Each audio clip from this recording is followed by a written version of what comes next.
नमस्कार.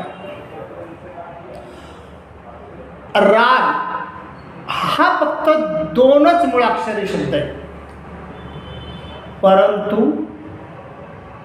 मनुष्याला बर्बाद करण्याची ताकद ह्या दोन शब्दामध्ये. मग तो बंधू असेल या भगिनी असेल. आपण कधी बघितलं तर 99% मनुष्य दुखी रागामुळे होतो. ज्या वेळेस मी घाटीमध्ये 22 आणि 23 नंबरच्या वार्डला भेट दिली आणि त्याचा सखोल अभ्यास केला,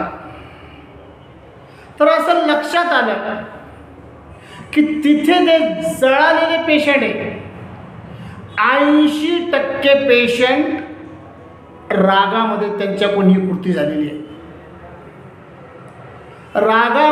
रागामुळे मनुष्य स्वतःला विसरून जातो आणि रागामुळे कधी कधी आपला संसार सुद्धा नष्ट होऊ शकतो, जीवन सुद्धा दुःखी होऊ शकतो, आपण निराशाच्या गर्तेत सापडू शकतो.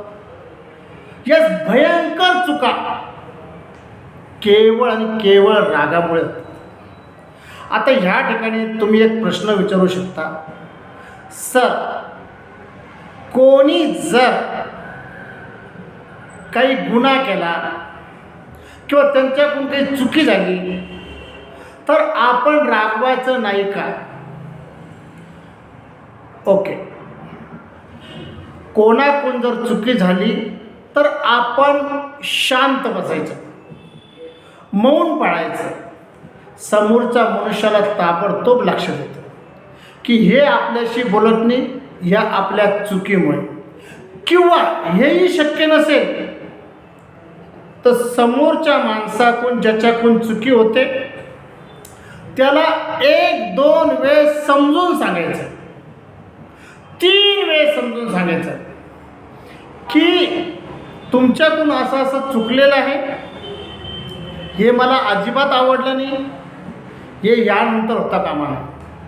दुसऱ्या वेळेसही समजून सांगायचं, तिसऱ्या वेळेसही समजून सांगायचं. आणि जर नाहीच ऐकलं तर तुम्ही त्यावर रागवले तरी चालेल, कारण समोरच्या माणसालाही तुमचा प्रचंड राग येणार नाही, कारण त्याला माहिती आहे की 2-3 वेळेस तुम्ही समजून सांगितलं पण आपण न ऐकल्यामुळे तेही आपल्यावर रागवलेले आहे. आणि तुम्हाला जी हानी व्हायची ती हानी होणार नाही, जो मनस्ताप व्हायचा तो होणार नाही किंवा अत्यंत अल्प प्रमाणात होईल.